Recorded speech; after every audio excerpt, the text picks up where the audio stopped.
when our neighbors own the businesses, our dollars stay there. Absolutely. And you look at that, and then you look at like, well, most small businesses give back in some way or another, whether it's time, whether it's with resources, whether it's through collaboration, they give back.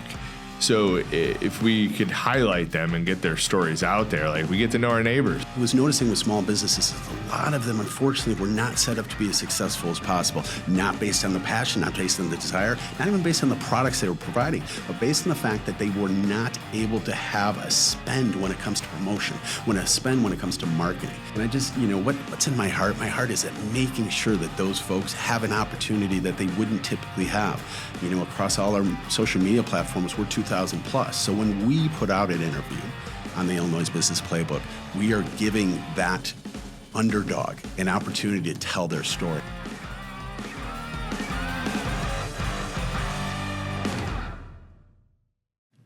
Hey, what's going on, everybody? Welcome back to another episode of the Love Local Chicagoland podcast. Today, we're going to be talking with Joe Weisman of the Ill Noise Business Playbook. My friends, they are showcasing nonprofits and small businesses in their local communities, too. And we think that's pretty cool, obviously, here at Love Local. It was really cool to meet him and his wife, Neha, in this studio when they came back a few months ago and to hear their vision for what they're doing. It's very similar to what we're doing with Love Local Chicagoland, but they're doing it with their own twists and their own creative ways in their own local community. But here's what they're doing. They're connecting people in our local communities through getting their stories out there from businesses and from nonprofits. My friends, we think that stories matter. We think that connecting matters. We think coming from a place of abundance matters. And when we focus in our small businesses and nonprofits, we could truly change the world. So I'm excited to be able to get this man's heart out today. He's usually doing the interviewing, and I get the opportunity to be able to get the story out of the Ill Noise Business Playbook and Joe Weisman. So, my friends, thank you so much for being on the show, and we welcome you to Joe. Oh, thanks, Jason. I'm very appreciative of being here, very appreciative of you, very appreciative of the relationship that we've got established. As I've told you before, we are just beginning our journey, and to look at someone like you that has some similarities to what you're doing and what you're providing has been it's been great from a role model standpoint. It's been great to see you spread the love, spread the happiness. I don't like just following a Love Local. I also love following you, the person, because I think that there's a lot of congruencies, but the way that we treat people and with the light that we try to give others. So it's just been a huge pleasure. I thank you for pronouncing my wife's name correctly. She's going to love this. Myself and Neha have built something really beautiful, and I'm so glad to get an opportunity to talk to you on your show about what we're doing on our neck of the woods. Yeah, you're doing something pretty special. I saw a clip from yours when you were with, you had Fatima on the show, Yes. which I've interviewed Fatima before in the past. A great woman with Fully Promoted, a local apparel company here in the Chicagoland area. And seeing what you guys are doing, I'm like, yes. And sometimes I think people would come from it like, oh, they're doing the same thing or something similar to me. Like, oh, it's competition. And that's just never been our MO. It's not your MO. It's more of like the world's abundance if we come at it from that lens. And at the end of the day, both of us creating, for one, we're in kind of different neck of the woods. But even if we overlapped in the neck of the woods, which who knows what the future could look like, right, for either of our organizations, but then who wins? And that's our small businesses and our nonprofits. And the talking to you, I really found got to a level of like, well, why are we doing this? And coming back to that, sometimes you get lost in the middle of building a business. But for me, it was like always been like, well, what could our communities look like if we focus in on amplifying our local nonprofits and our local small businesses and our local communities with the help of social media? And you have that same belief. So I'm excited to get this message out today and to be able to collaborate, not just with this, but who knows what the future looks like as well, because we are stronger together. And at the end of the day, when we both win, our small businesses and our nonprofits win in our local communities, which is going to make for a more vibrant tomorrow, in my opinion. That's what makes me so excited about being on here as well, too. The competition, what we're trying to do on both of our sides is we're really trying to let these businesses be aware of one another. And we're building these communities up within ourselves. Of course, we're in the Algonquin Lake in the Hills area. you're not, right? But there is some congruency. You said you had Fatima on, well, so did we, right? And I would love for this to lead us down other avenues, to have people be able to tell their stories that wouldn't be able to reach that audience, if not for the relations that you and I have started and the connections that you and I have developed. And I just think, again, if you win, we win. We've never been in competition of anybody. We've always wanted everyone that we work with to win. Because if everyone wins, boy, oh boy, what a wonderful world we could live in if we all just cheered on each other and helped each other. Yeah, and by doing that, by showcasing our local nonprofits and our local businesses, to me, that's the game changer. I think for me, what I didn't realize until I started doing this was our small businesses owners are neighbors. Our nonprofit leaders are neighbors. Sure. People who need nonprofit services could be our neighbors. Agreed. So to be able to get messages out there on a hyper-local level, to be able to give value to the consumer, the neighbor, the community member about our small businesses, about why it's important to shop small, why it's important to make sure you give back locally. Sure. Your money stays here when you do that, which is, to me, could be a game changer if we could look at that from a macro lens about the opportunity to be able to give back locally, of what type of impact we can make in this society, in this generation. It inspires me, but it's going to take, teams like ours to be able to continue to go out there to get people's voices heard. Agreed. And I say this humbly, and I say this sitting across from a man that is doing the work with your wife. I know she does a lot of heavy lifting. She does. Yes, she we'll does. make sure we give her another. Yes, she does. Yes, she does. But it's a team effort, Yes, right? of course. It's a team effort to be able to get messages out there for our local hustlers, our local business builders, our local nonprofit leaders. So I'm excited to continue to dive into this conversation. Amen. As we sit here today, what's on your heart when it comes to amplifying small businesses and nonprofits? Neha and myself have always been a fan of the underdog. Neha and myself have always believed very strongly in family and friends and community. I think that it's so rewarding. I can think about when I was a kid and I played sports. I love playing baseball. Right by one of my baseball stadiums, after the games, I would ride my bike home and I would stop along the way to a local hot dog shop. Now, there is no doubt I could go to some large corporate location that was making a hot dog that was probably more affordable than what I was purchasing. But I was seeing this mom and pop shop. We're in Chicago, so this is like a mom and pop's hot dog shops are like the place to go. No, I know the band. Do we have a name for this one? We can say it out here. It was a place called Doggy Diner out in cool. Woodridge, Illinois. And by the way, of course, I know we're in Chicago. I'm not talking about putting any frickin' ketchup on that damn thing, right? I knew I liked you, Joe. But, I just remember going there and just the feels I would get from there. And, I remember a small fry would be a big brown bag full of French fries. And, you would pay for not just the quality of the food, but the quality of the people and the quality of the experience. And those memories just kind of held so strong. And, of course, seeing other family members that, had their own small businesses and so on and so forth. But I think that's where it sort of initiated with me. My wife, her family owned a motel, and she obviously had to work at the motel, right? And so I would listen to the struggles that her and her family kind of went through. And I just, what's in my heart? My heart is that making sure that those folks have an opportunity that they wouldn't typically have. Across all our social media platforms, we're 2,000 plus. So when we put out an interview on the Ill Noise Business Playbook, we are giving that underdog an opportunity to tell their story, an opportunity to be known. And one thing from watching your podcast and watching what you do, Jason, is something that I'm continuing to aspire to do every day, is you really create a safe space and a comfortable energy. And when you kind of can provide those people that safe space to tell their stories, it's so rewarding. You and I were also kind of joking before this happened too, walking in different places and then people saying, hey, you're the YouTube guy, right? I love that, because the reason they know me is because I'm trying to do good in the world. So what's in my heart? I'm really one story at a time trying to change the world as best I can. And really, boy, there's so much negativity nowadays, isn't there? But when you find people like us that are trying to do the antithesis of that and spread the love and spread the joy and spread the positivity, why would you not have that in your heart to want to do good? That's kind of the basis of why Neha and I are doing what we're doing. Yeah, I love that. I think the underdog is something that and serving the underdog is something we find in common. Sure. I think that was a big part of for me, as the build was happening, it was like, well, corporate, great, but corporate dollars don't stay in our local communities. They do not. When our neighbors own the businesses, our dollars stay there. Absolutely. And you look at that, and then you look at like, well, most small businesses give back in some way or another, whether it's time, whether it's with resources, whether it's through collaboration, they give back.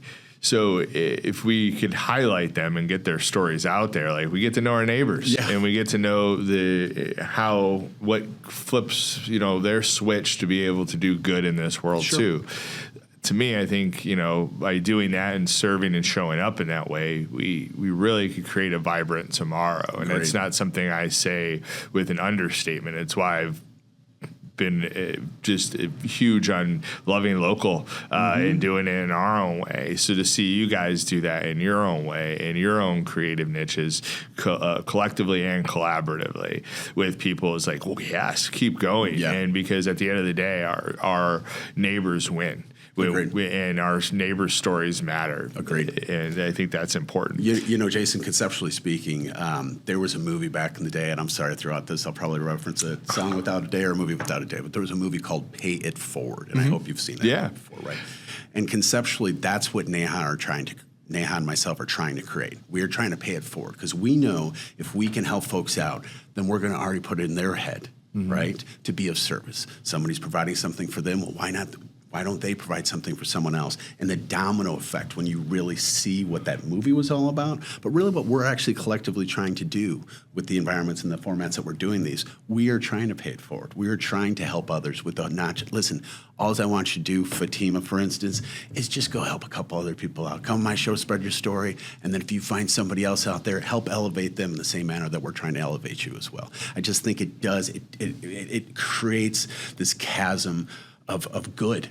And why would you not want to be a part of that? Yeah, I definitely remember that movie. And we talked about that too. I think when the first time we met, we talked about that. That movie was actually, love the principle of it and paying it forward. I feel like if we looked at that as a society and as members of our society and we showed up that way, we could make a better tomorrow. But that movie was filmed in Las Vegas where I lived for a certain part of my life. That's right. Near Sunrise Mountain, which nobody here knows what that is. But it's a real good movie with a great message about paying it forward, and if you get something good, to give it back in a good way. The world looks different if we show up like that. And we're not out to get each other, and we're not out. It's all competition. It's like, no, we both could win. We all could win. It could be more than two, right? Agreed. And you see that too. When I was younger, I probably had a little bit of time there where I was a little bit more self-absorbed, right? And I was trying to do things just for myself. And as you continue to grow older and you progress, through this wonderful story of life that we're creating for ourselves, right? By doing good for others, I promise you, good will happen to you. And if that's not the way we want our kids and our nephews and our nieces and the next generation to look up to, I don't know what else is, man. Yeah, amen, man. You often talk about giving a voice to the voiceless. You talked about that a lot during our prep call. What does that mean to you? It means, again, I love to just have my own little sayings that I kind of throw out there. But, it just means empowering those that could use the empowerment, right? To give them a safe space to tell their story. There's so many small businesses, and I've seen this when I was in the corporate world, and thankfully walked away from the corporate world. Great decision, by the way. Anyways, when I was out of that, what I was noticing with small businesses is a lot of them, unfortunately, were not set up to be as successful as possible. Not based on the passion, not based on the desire, not even based on the products they were providing, but based on the fact that they were not able to have a spend when it comes to promotion, when it comes to marketing. So one of the things that we wanted to do, and sort of the reasons why we set out to do what we were doing, is we wanted to give those individuals that were doing something positive in in the world an opportunity to tell their story that they likely wouldn't be able to do so by coming onto your podcast, by coming onto what we're doing with our YouTube channel. It gives them an audience of folks that would never know who the heck they were if they didn't have that opportunity to tell that story. So it's really, again, it's championing the underdog.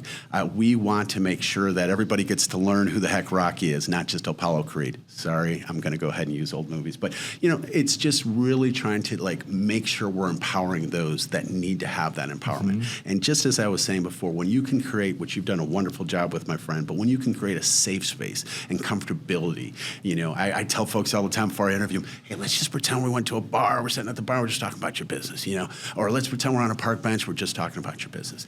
I want them to make sure that they understand that no matter what they do or say, if we need to edit it, we can, right? But no matter what they do or say, that is getting out there, because you can't quantify passion. You can see it, and you can have people try to tell that story, but you also have to provide a platform for that passion, and that's what I think we're both doing. But that's certainly what Neha and myself are really trying to do with the Ill Noise Business Playbook, is provide that platform.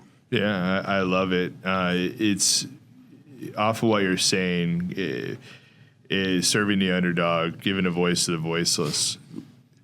We couldn't do that before like we can now, right? So this is a new thing that I hope is a trend that continues to flourish. Sure. Because we didn't have these social media platforms. We didn't have YouTube, 15, 20 years ago to be able to do this. Maybe 15 years ago we had it, but it wasn't something people watched a lot. Even 20 years ago, I think we had YouTube, but people didn't watch it as much. Now that is a common place to be able to review the information you need to be able to review within your day. We have it on our phones, we have it on our TVs, we have it on our computers, our Fire Sticks, etc. So Absolutely. What we couldn't give a voice to a voiceless before, and it was usually like you had to pay to play, which would be so expensive for our small businesses. It would never work to go be on a Channel 7 or a Channel 9. Those are really big numbers to be able to give out, to be highlighted. Well, now we could do this on a hyper-local level, and we could grow in community, which is something I see you all doing very well. By growing together in community at a hyper-local level, you see that 6 degrees of separation within our community is really real. So all of a sudden, we can do the good that we need to do in the world. We can amplify the stories that are in our community that need to be amplified. We can bring light into the world. Absolutely. Off of what you're saying. As a storyteller in this moment in history, what responsibility do you feel? Authenticity. Authenticity is absolutely number one. It's something that Neha and I talk about constantly. With AI, and we can go down that road if need be. But with AI, there's a lot of ways in which that you can structure things very unauthentic. Some of the AI-generated images that I see out there, sometimes they're a little funny, like when people step on something and things happen and stuff like that. I watched your video. But other times, you're really kind of creating this falsehood of this genuine quality that I want.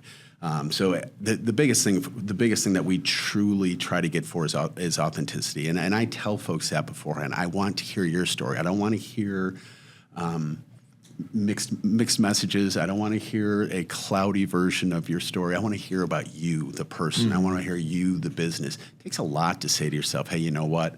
Heck with it. I'm going to stray away from the comfort of a company position. I'm going to stray away from getting a situation where my company's paying for insurance. All those things that actually do play a part. But when people actually sit there and they decide, I want to do this, whether or not for our show, if they're running a small business, if they're running a not-for-profit, if they're just trying to create any sort of change, I want them to be able to be their authentic selves. I always talk constantly about creating a safe environment, creating a safe zone. And I know we'll talk about it even more, but when we do what we do with our channel, it's not a one and done. We don't believe in that. We believe we're building a community. And so what Neha and I really constantly do, and I know you follow me on social media, and what we constantly do is we try to show up and show out for folks. If one of our partners and one of the people that have been on our show have an event, and darn it, if we have the ability to do so, we'll be there to show up. Because showing up, to be honest with you, is half the battle for people, just to get people to get butts and seats and stuff like that. But I want to make sure that every story I'm telling, it's not convoluted. I want to tell every story that I'm telling.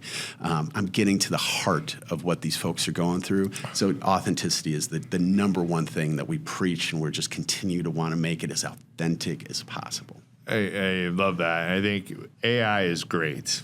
I think it could be and change our world in ways that we could not even imagine thus far. Sure. But there's something about being human that is really important. And for me, if everybody could just make a video in their phone on an app, right, that is, it just gives an idea and it makes that video, and the creativeness really comes through that app, not so much the human. Well, eventually it's going to be more whitewashed than anything. Right. Where what, as a marketing principle, what will stand out? Well, what will stand out will be a human story. Agreed. And to me, I think there'll be a road to get there, but there is something really magical about being a human that it really cannot be replicated with artificial intelligence, in my opinion. I agree. Especially when it comes to, just like you're saying, like an authentic storytelling. Like I see people out there now making content, and it's all AI driven, and I'm like, don't do that. I know. It's gotta be you still too. You might be getting great views on that now, but watch 20 days, 30 days, 40 days down the road. People are, if they know it's AI, you're going to lose them because it's not real to them. Agreed. But you're real to them. So if you continue to show up, as your authentic self, you're going to win. And that's, and I'm sure you do as well. But, I don't just want to have an honest conversation with people. I also want to have an honest audience. I think that is true, right? Like, as we've continued to build this, we're doing such a great job of continually building up our subscriptions and continually building up our views and so on and so forth. I want the folks that believe in what we're doing to really see and feel what we're doing. I don't just want somebody to subscribe to my channel, just subscribe to my channel. I want them to watch, because there's so many. We've got 40 plus interviews we've already put out this year. There's so many beautiful stories that need to be told. And it's great to give them a platform to be able to tell it, but if people aren't listening, then I'm not doing my darn job. So we're out there, we're promoting it constantly, we're on social media, we're continually working with our folks, working with our partners, working with our families, and the community we're building, because I want people to hear, not what I'm saying, but I want them to hear what whoever the heck I am interviewing that moment is saying. I want people to hear those stories because they're so valuable. And it really, the more that you can hear what your neighbor has to say, the more that you're naturally going to love your neighbor. Right? So why not create see their commonalities too, right? Sure. Which goes into what you're saying. We're all so much more similar than we're apart. And I can tell you that from being in a relationship with a woman that doesn't share my ethnicity, right? Yes.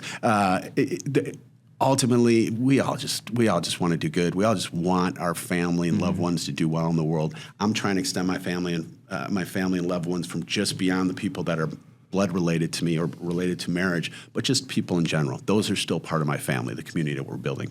I want them to win, because why wouldn't I want a family member to be successful? Yeah, amen. So we've dove into the heart and had a good conversation around that, but let's go back to you guys' origin story. Take us back to, how did the idea for the Ill Noise Business Playbook, how did it begin? Well, I'm wearing this shirt for a reason. Not only am I representing the greatest basketball player that ever existed, but when Ill Noise started... Scottie Pippen? the best wingman in NBA history. I'll give you that. When this started, I'd walked away from the corporate world, and I literally, at the moment when I walked away, I wanted to do like the least stressful thing I possibly could do. So I became an Uber driver, because after dealing with corporate pressures for so long, I just wanted to look in the mirror and say, okay, that's the only person I want to be responsible for, right? And my wife at the time was a bookkeeper, and she was having a successful small little business going on there, which was great. And then the fulfillment of just driving people around was a little bit different than being able to manage teams out there and try to do good, through the corporate lens. So we started a podcast that was purely sports and entertainment.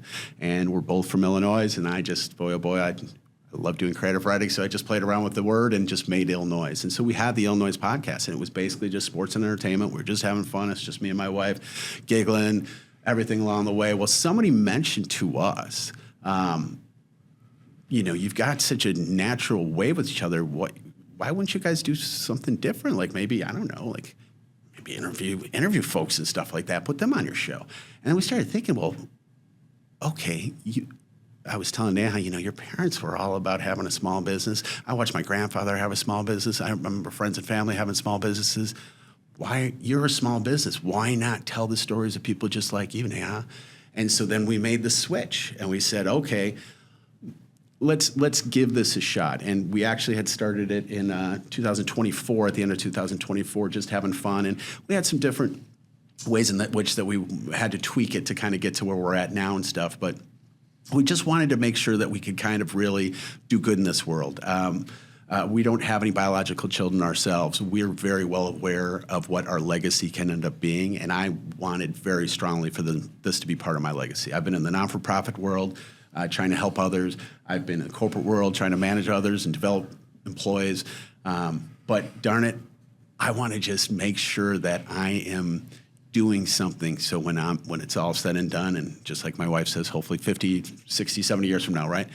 When people think of me, they're going to think of me as somebody that tried to provide goodness in this world and tried to make a difference. And quite frankly, that means more than any amount of dollars could ever be put in my bank. The amount of equity in my heart, knowing that that's what I'm doing, means everything in the world. So it started off as just some fun, turned into a thought from another, and now it continues to burgeon and blossom into something much bigger than I had ever thought it would this early in the game. We're just over a year in, and just to see us go from having my mother-in-law be our one subscriber on YouTube, and I was so proud of that. Like, look, babe, we actually have someone.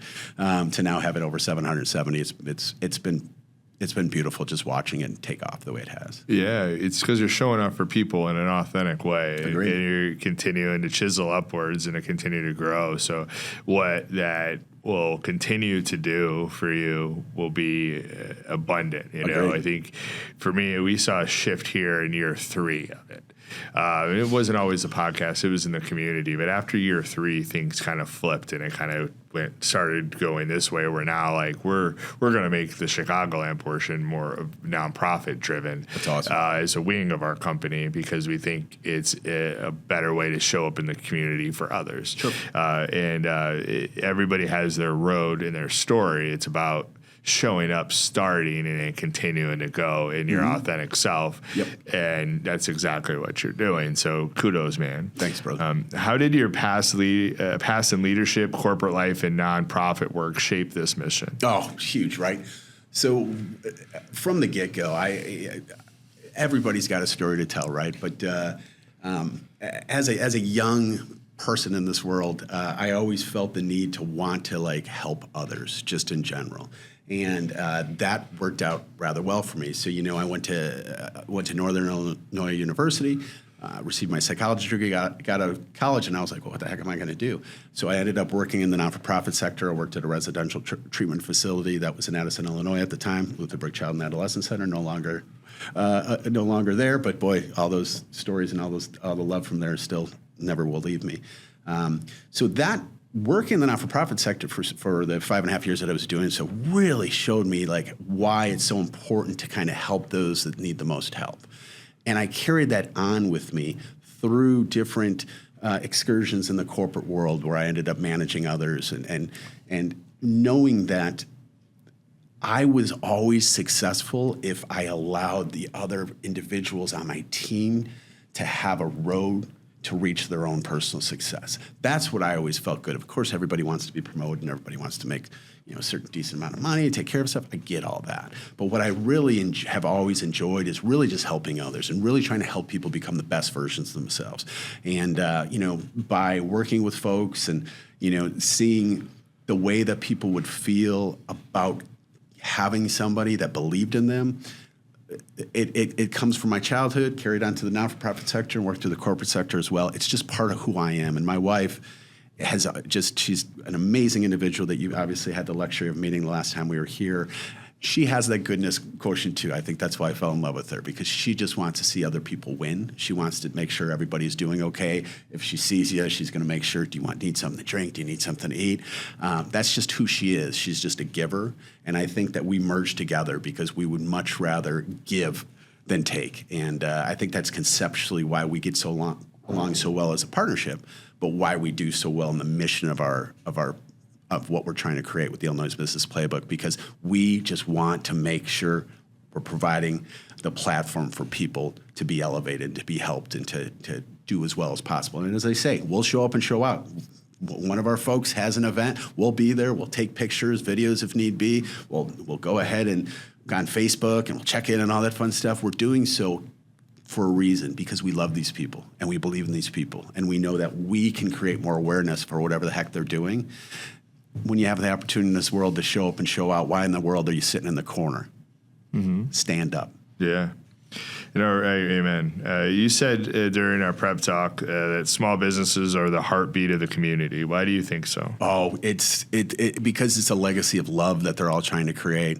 I can think of so many businesses that have been on our show and businesses that soon will be on our show, that it's all about the experience. When you can work with somebody that is owning something or running something that they're passionate about, you feel that passion. I'll spend an extra $1 or $2 if I want to go get that hot dog at the place I did growing up rather than the corporate place, right? We should have did a podcast there. I'm just saying. I think we probably should have. Yeah, absolutely. I could still enjoy a brown bag full of small fries right now, by the way, bro.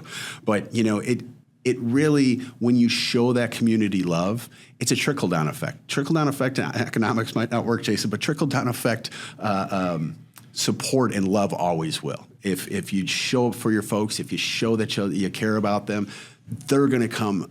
They're going to come back and then some. What I really love creating with what we're doing is, we're at a point now where people are reaching out to us to get on the show. Trust me, and I know you would know this, but for the first 6 months, let's just say that wasn't the case. It was us aggressively trying to find folks. I love the fact that at least that switch has been changed, because I don't want to just put anyone on the show, quite frankly. I want good people on the show that have good stories, that have good hearts, and then want to tell a good message out. That's what I want. And it's pretty easy, and we had ourselves a nice little pre-interview yourself. We do the same on the Ill Noise, and it's just to really talk about what we're all about. Because if it doesn't jive with folks, that's okay. If we're not meant for everybody, that's fine. What we're going to always do is we're going to make sure that the light is shined on people who, unfortunately sometimes have a hard time paying the electricity bill. We just want to make sure that we're that light that can guide them through their darkest times, for sure. Yeah, I love that. What does Main Street represent to you as a community builder? It's everything, man. It's everything. We in Algonquin on our Main Street, we've got a general store, and we've got bars, and we've got restaurants, and we've got all these beautiful, wonderful communities of people that are set up in this beautiful community, I suppose.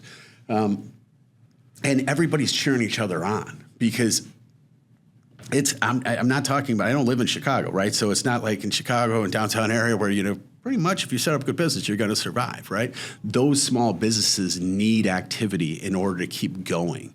And so, again, if they have promotions going on, we're going to go ahead and promote it on our channel. If they have an event going on, we're going to go ahead and spotlight it on our channel. We want to make sure we can create as much activity in those small areas, because the worst thing that ever happens, and I saw this growing up when I grew up in a town called Woodridge, which isn't that far that you wouldn't know where the heck it was, right? But, you see this, and you'll see like a small business close down, and then all of a sudden some large conglomerate will open up.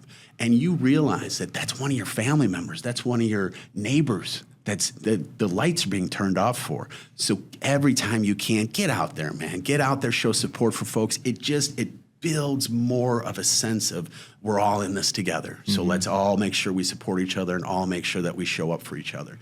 So Main Street is everything for me. And to be honest, again, I'll be a little snobby here, but downtown Algonquin, the Main Street area is really pretty. It's a really beautiful rustic area. It's really kind of brings some really cool old school vibes, and it's got people that are running businesses. And at some point we're going to have every one of these individuals on our show. But it shows people that really believe in that community, really believe in the area, and really believe in each other. And it's just so cool. Ribbon cuttings that happen around there. All the businesses in the area show up for that ribbon cutting. It's a beautiful thing. It's really a cool thing. Main Street in any town, Main Street USA, no matter where you're at, it means everything. It means the opportunity for us all to be successful. And why wouldn't you want to cheer that on? Yeah, I agree. I think it's really easy to pick up your phone and just order something, right? Might even be a little cheaper. But if corporate and all these apps that are on here are the ones driving us as neighbors, it's not going to look great as we continue to evolve. Agreed. So we need to remind ourselves that shopping smaller, dollars stay here. Yep. So if it's a little bit more money, if it looks a little different than what it could be online, still to take in mind that it's supporting your neighbor, whether you know that neighbor or not. Right. When people choose local over corporate, what kind, you talked a little bit about this, but go a little bit more in depth or share anything else you want with it. When people choose local over corporate, what kind of ripple effect do you see as we evolve? It's just going to, again, it's going to bring us all closer. And I think that's the big thing. You were saying before that, we didn't have social media, 20 years ago in the same manner that we have social media now. We don't have the platforms that we're obviously using for ourselves right now. What we had, again, I'm older than Jason, so I could say this, but back in my day, what we had was more community because we had the ability not to be on our phones. We had the ability not to be talk to people. We had to go out and talk to people, One of the reasons it's a strange concept. It was awesome. One of the reasons I love playing sports so much is, you would just get different people that would be associated with you, and you got to get to know them. You got to get to know somebody that doesn't look like you. You got to get to know somebody that doesn't maybe share the same religious beliefs or doesn't share the same political beliefs, but you got to know the person. Well, when you do these sort of things, the reason why you should make sure you're entering into all these stratospheres is you get to know people, man. And the more you get to know people, the more you get to admire people and to look up to people and help people, and it just creates this chasm of positivity. And I think it's the ultimate pay it forward just motion is just to always make sure that that's a priority. Yeah, and we're more connected than ever, but as a society, we're like more lonely than ever. True. So to come together in community, to me, is really important. Agreed. How does focusing small help rebuild real belonging within our local communities, in your opinion? That's a great question. I think if we continue to build together, we're going to feel more together. I'm not going to get into politics, and if you look at my show, you realize I'm as apolitical as possible. I do that actually necessarily. But I will say that not just now, but I would say easily in the last 10 years, the political differences that people have been drawing people away from each other and have been pulling people apart. And it's almost like everyone is trying to be divided in some sort of sense. To repeat what I said before, when I used to play sports, I didn't care what people thought about other things. I cared about them coming together to achieve a common goal. Isn't that what we're doing by continuing to build up our small businesses? We're coming together to come together for a common goal, and that's just to build. If you build something in a town, in an area, you become part of that place. And when you see the local dentist office, when you see the local candle shop maker, when you see the local general store, and you see the importance of what it's like for those businesses to have sustainability, that sustainability is going to create comfort. That comfort is going to create a more sense of stronger community, and that sense of community is going to make sure that you are always going to want to show up for your brothers and your sisters because they're part of you. So the small businesses, without small businesses, I promise you, we would not be vibrant as human beings, and we wouldn't really feel that sense of love that's maybe removed from our DNA or removed from marriage and so on and so forth.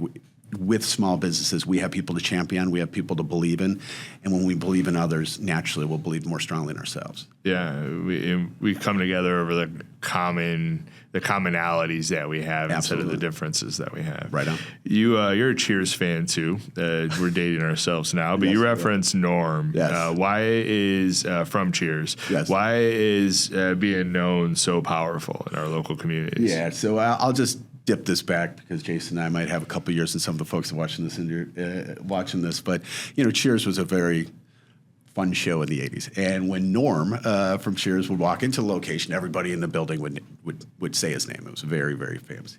Then he'd do a quick one-liner that some of the funniest one-liners you could ever actually pull up on YouTube. Check it out, kids. Why it's important for me is because if people, and it's not just myself, I've got a little superstar that's usually with me when we're going around too. People recognize Neha as well. They're recognizing us, right? They're recognizing us because we're trying to do something positive. because we're trying to do something good. What I would never want to be known for is I'm popular or I'm famous because somehow I'm trying to hurt others or somehow I'm trying to break down what people have built up. What Neha and I do is the antithesis of that, the opposite of that. So if we go somewhere and people say, hey, aren't you the YouTube guy? It makes me feel good, not just because, I've established a small little component of fame or whatever the heck that could actually mean. But I don't care about being famous. I care about being known. I care about the fact that people know what we're doing and the wonderful stuff you guys are doing with Love Local as well, obviously. But I want to be known for what the Ill Noise Business Playbook is providing others. Not what we're taking, but what we're giving. Yeah, I think that's so huge in being able to show up that way as your authentic selves. Agreed. During our prep, we talked about leading with love, leading with kindness, and having hope for the future. To me, I think that's a big part of our channel's messaging and what we believe in, and that's why we continue to show up for people and for our local communities. Agreed. You said that we never know the battles people are fighting. How does that shape how you lead in what you're doing with your organization? There's two terms that I think have been convoluted throughout the history, and that is empathy and sympathy, right? When you sympathize with somebody, you get to a point where you're like, I feel really bad that that's happened, and so on and so forth. When you empathize with somebody, you really give yourself an opportunity to put your shoes in their shoes, right? Is to really kind of see where they're going with this, right? So, I really think it's an opportunity for us to make sure that we know that. Let me switch it a little bit this way. Because of the way I think I'm built by nature, and my wife too, which is why we're congruently so alike, is we naturally do want to empathize.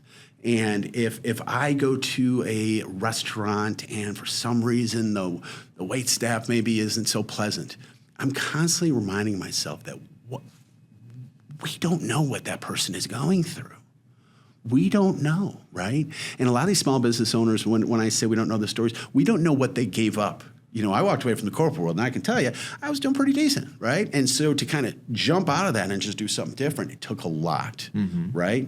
Makes sense. But a lot of people have bills to pay, and they're concerned about if they're going to pay those bills. Or you might walk into a little local shop, and before the person comes to talk to you, you see tears in their eyes. You don't know what had happened to them. You don't know.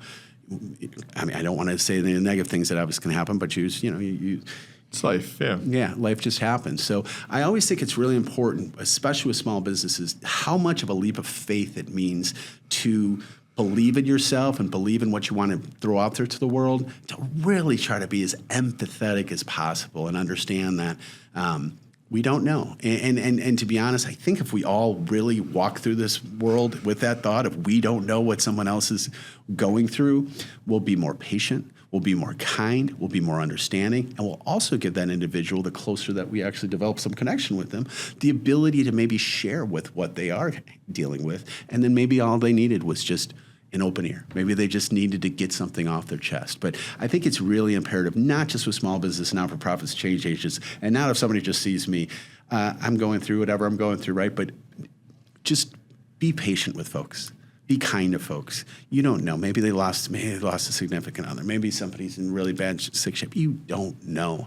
I sat around growing up with a father that for over 10 years struggled with cancer. No one else would know that, but my family did. And when my father at times was maybe a little bit, he would get a little bit overexcitable sometimes. I always knew sort of the why behind things. But people naturally don't know that. So the best advice I can give anyone in this world is just be patient, just love, just be compassionate, be understanding.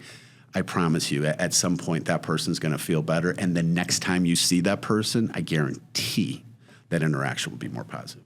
Yeah, we bring that on a hyper-local level. Like if all of us did that in our communities, everything shifts. Agreed. If more people focus on small businesses and nonprofits, I think into the future, most of the time, and I struggle with today sometimes, sure. And that's a big reason why I want to love local, and I hear a lot of the same things from you in your own way. If more people focus on small businesses and nonprofits, how do you think our communities would change? We would create an opportunity for people to get to know each other better. We would get an opportunity for people to feel more comfortable with one another. We would create a platform. We would create an avenue for people to be more accepting for one another. I think the more that we embrace something that's close to us, and if, with this, obviously, we're talking from a distance point, from a proximity point. Obviously, I concentrate more on the towns that are closer to the Algonquin Lake and the Hills area, because that's where I reside, right? But I think that the more that we see that buildup occurring, hopefully, right, as it continues to progress, we're just going to feel more comfortable. I can remember my grandparents telling me they would go to a local diner and they would get a shake or a malt. Actually, it was probably a malt. But just the comfort of that story. It's the same story I had with going to the hot dog place and get that brown bag full of French fries, my man. You just feel better. You feel closer to folks. So I think the more that's built up and the more support we provide it, the more we're going to get to know our neighbors. And the more that those neighbors are going to go from being acquaintances to being friends. And when you have a friend in this world, it's a beautiful thing. Yeah.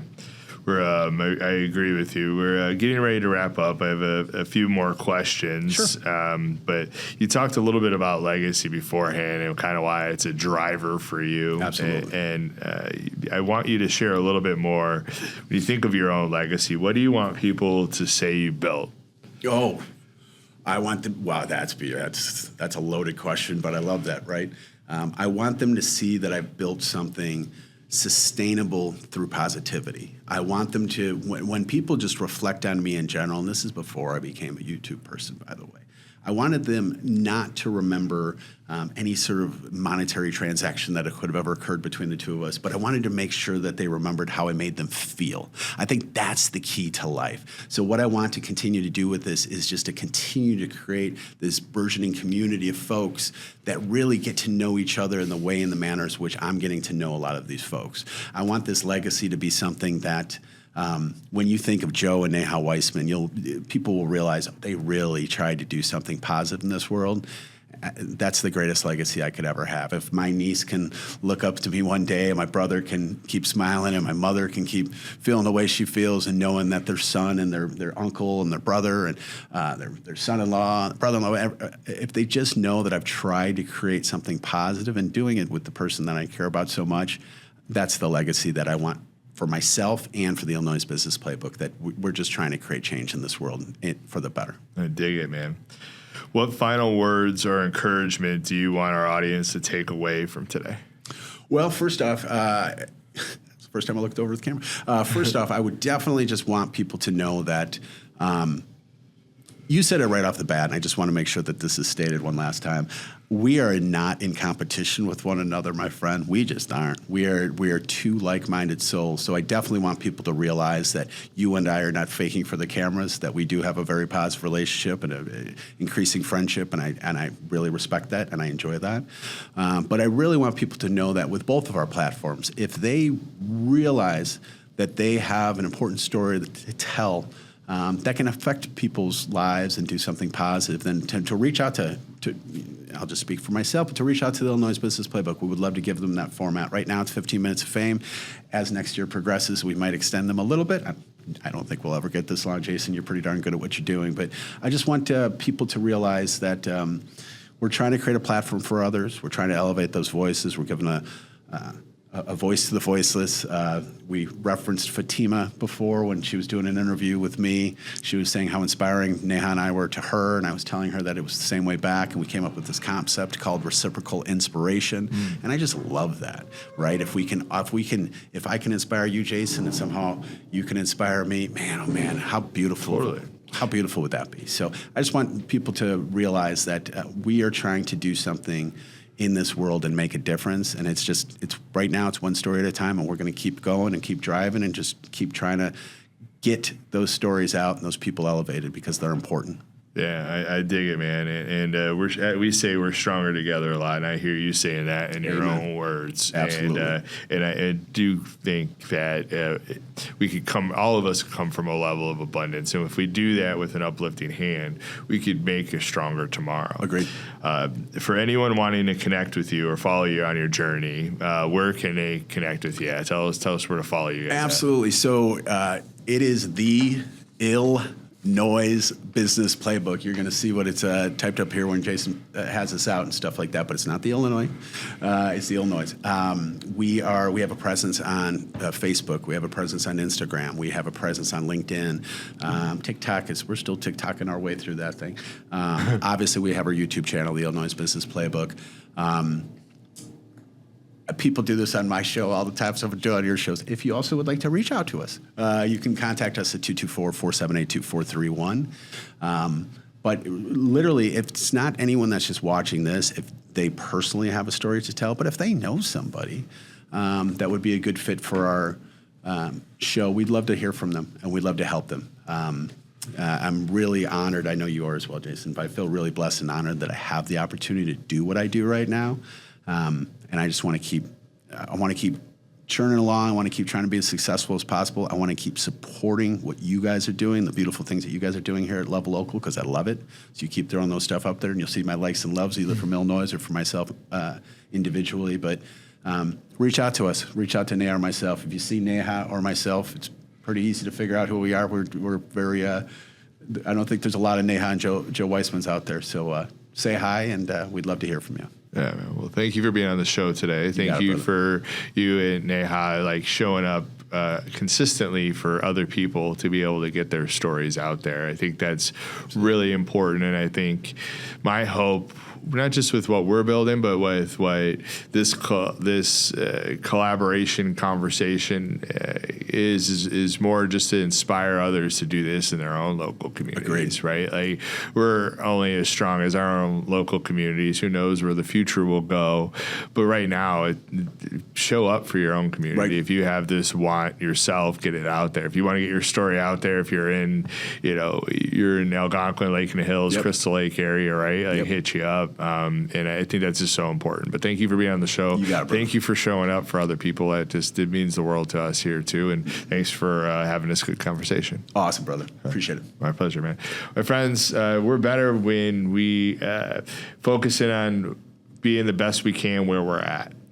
And sometimes in this community, in this world of social media, it seems like we're in this really large world. But in all reality, if we just went to Main Street, if we just went to our local downtown areas, if we supported our local nonprofits and we heard their stories and their messaging, and we realized that we have a lot of commonalities in it, and when we started showing up for them, our world looks a lot differently, my friends. We have things in our world that we could control and things we can't control. What we can control is showing up for our small businesses and for our local nonprofits and for our local change makers, as Joe was mentioning earlier. So thanks for watching the show. Do us a favor. Give them a follow, too. We think they're doing great things. You heard where he said to do that at, but it's my pleasure to be able to bring their story to life along with others as we continue on this Love Local journey, because we think we're stronger together, my friends. Do us a favor, follow us here on YouTube, or if you're listening on Spotify or Apple too, we'll take that follow. Appreciate you all. Support local, love local. We're stronger together. Peace.